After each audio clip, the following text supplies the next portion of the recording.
Hello again, everyone. Welcome to another edition of Vinyl Thoughts. So, normally when I do these videos, I pull off the shelf some old classic album that I love and I show off my vinyl version of that album and I talk a little bit about how I discovered the album or the band and what it means to me and all of that shit. But today I'm going to do something a little bit different and I'm going to talk about an album that I kind of discovered on accident and it kind of led me into a mystery, and the mystery is what is very enjoyable to me about this particular album. So the album we're going to talk about today is this one right here. It is called Name Your Poison and it is from a band called Dog Soldier. Now, if you go online and you Google Dog Soldier Band, you're going to probably find a band from the 70s who put out one album and then totally disappeared, or a more recent sort of punk metal band that doesn't seem like they've done anything since 2016. Neither one of those bands is this band. So the way that I found Dog Soldier was on YouTube, searching around a couple years back for some old school kind of rare 80s hard rock and metal, and I found somebody on their page that had posted, I think, this entire album, and it was posted with no information about the band. It was just the names of the songs, and that was basically it. And I listened to it and I thought to myself, this is pretty cool. It's very dated, it sounds of its time, but it also sounds like something that could have been big in the late 80s, because this album came out in 1988. And so, of course, I was very interested to know who these guys were. And so I did an internet search, like I said, didn't pull up anything. So I went to trusty old Discogs and searched around, and I found a version of the album on vinyl, and I ordered it for myself because I was like, you know what, it's weird that I can't find any info on this band. I'm going to order their album, and, because at that point it's like, this is pretty fucking cool, because the idea of a band that existed who had an album, and this day and age you can't find shit about them on the internet, that's pretty fucking unique. So of course I wanted in on this. So I got the album in the mail, this one right here, and it's like you can see that it's a cutout, but the album itself seemed like it had been unplayed, and on the inside of it I found this. So this is a little pamphlet on the record label Third Coast Records that put out this particular album, and then along with that you open it up and there's also a band bio on Dog Soldier. Great. And then also, just for fun, there's actually a poster. I'm guessing this was a gig poster. You could have written the gig information down on the bottom, but there they are. That is Dog Soldier right there. Maybe we could cut to like a better version of that picture, hopefully. Editing, folks. But yeah, all this stuff, it basically revolves around Third Coast Records. And so I read all of this stuff on the band. Let me read a little bit to you. So the label bio says, Third Coast Records, a new Atlanta-based company, announces the release of their first project, the debut album by Detroit's Dog Soldier. Formed this year, Third Coast Records plans to release a number of projects in the near future, with Name Your Poison by Dog Soldier the initial project. So, brand new label, first release on this label. So, once I read that, I'm like, all right, you know what? I'm going to go look up Third Coast Records. Guess what? Nothing comes up about Third Coast Records except this album. Apparently, it was the only release that Third Coast Records ever put out. On top of that, it was the only album that Dog Soldier ever put out. So you skip down a little further on this thing and it says the album will be the object of a major promotional campaign by Third Coast Records, with a mailing to college and commercial, radio and music press. A series of ads are planned in various music and trade magazines, and Dog Soldier plans a number of live gigs to promote the release. So Apparently there was a little bit of hype, or at least the label was planning on there being some hype and a push and promotion for this particular album. And then you skip over to the band bio that came with my vinyl, and it says, Dog Soldier has been called the best rock band from Detroit in 20 years by one local critic, and for once, the hype is true. The Michigan live dates are rapidly becoming legendary, and now with the release of their debut album, Name Your Poison, on Atlanta-based Third Coast Records, the rest of the planet will have a chance to see what all the talk is about. So, obviously, if you're trying to hype up an album, maybe you'll make up some quotes. It says it's from a local critic, and maybe their shows weren't doing well, but you know what? Let's err on the side of this being truthful. Maybe there was a hype behind this band. Maybe they had great shows that everyone was talking about. That just adds to the mystery of, where did this band go? Why is there no information on this band? Why was this their only release? The questions keep piling up. Of course, there's information for contacting Third Coast Records. Should I get on the phone and give it a shot? Remember back when there weren't any websites and there were just phone numbers and mailing addresses? So anyway, skipping to the end, it doubles down on this whole thing, and it says, Dog Soldier has been attracting much attention lately from a number of national A&R reps. Considering their incredible live energy and the release of this new album, it is easy to see why. And then the last page actually has some quotes. So apparently the person that said they were the best rock band in Detroit in 20 years worked for the Detroit Metro Times. And look, somebody said, I love this band. I crank it up day and night. This rocks. That's from somebody that wrote for Jam Rag. So you're seeing there that there seemed to have been interest in this band.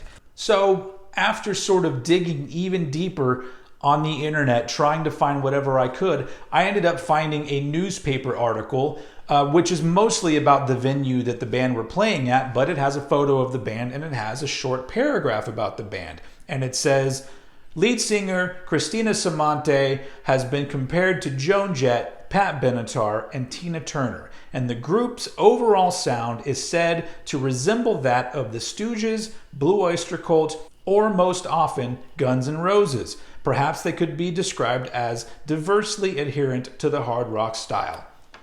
Sounds like a band that would have done really fucking well around 1988. So on that note, let's talk a little bit about the sound of Dog Soldier. So yes, it is 80s hard rock.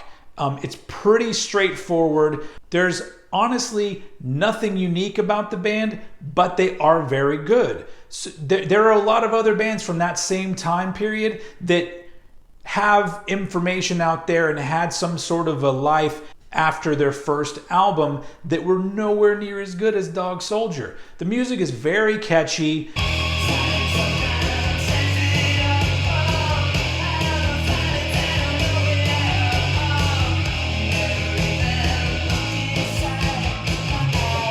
It also has a variety of songs.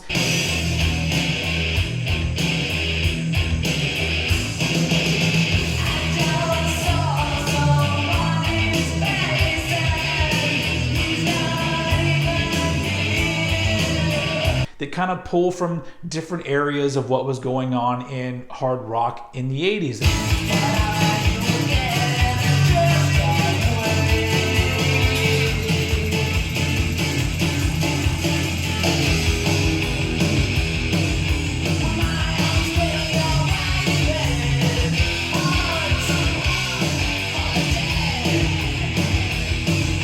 There's a little bit, of Guns N' Roses, and there's a little bit of punk influence. There's a little bit, a sprinkling of what would be like the alternative scene in the late 80s also. It's all there, and the production's pretty damn good. The performances are good. I don't really see any reason why everything would have just totally stopped for this band. I mean, it's a solid debut album from a band that sounds like they could have gone on to do greater things with another release or whatever. But literally, you Google the band members' names.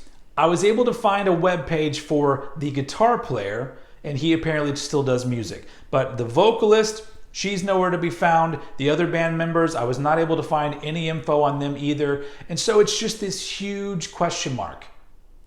What happened? Why did they just disappear? Did the album not do well? Did the label fall apart? Because it's the only thing the label ever put out too. Were they involved with the label? Was there some sort of inner turmoil with the band and the band fell apart really quickly? Or was it just another case of a band that just went out and tried their best and people just didn't give a shit?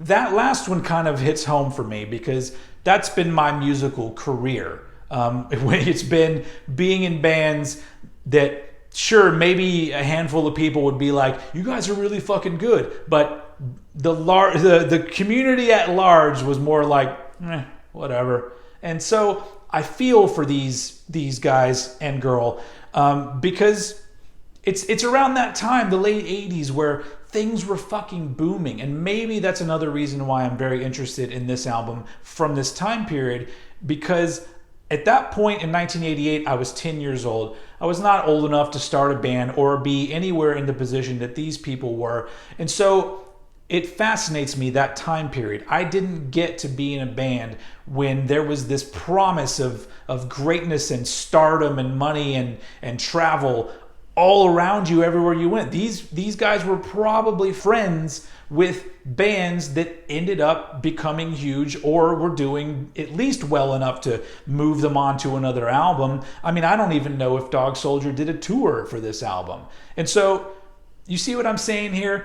This huge mystery. The more questions I ask, the bigger it gets because there's no answers. And that's fucking fascinating. So this is a big thing for me, collecting something like this. If I could find 20 bands like this, I would be all over that shit because I just love the history. It is a piece of history that if I didn't buy it, would it be in some warehouse somewhere? Apparently, because there's all the promotional materials in there, it was probably sent to a radio station or a magazine, and it looks like they never fucking played it. And then 30 plus years down the line, I get it, and I play it, and now I'm talking about it. And I'm willing to bet that nobody in the band expected anyone to talk about it these days anyway. So it's one of those things where it's like an interesting story.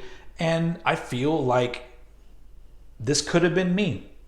I could have been in a band like this. And I'd be fucking stoked if somebody was talking about my shit 30 years down the line. But either way, it's interesting to me. But as an album, it's a fun listen. You can find it on YouTube. I think that's the only place you can find it, unless you want to order a copy of it for yourself. I'm pretty sure it's on CD as well. But, you know, if anyone out there has any information, or if for some reason some member of Dog Soldier ends up seeing this video, what happened? What happened with your band? What happened with Third Coast Records? Just shed some light on things, because I don't know. It almost feels like albums like this are more important to the story of that late 80s hard rock scene than the ones that went on to become superstars, because we all know about them. There was a lot of them, but nobody talks about these guys. So there you go. That's really all I have to say about this. I've probably talked a very long time about an album that nobody even fucking knows. But you get what I'm saying.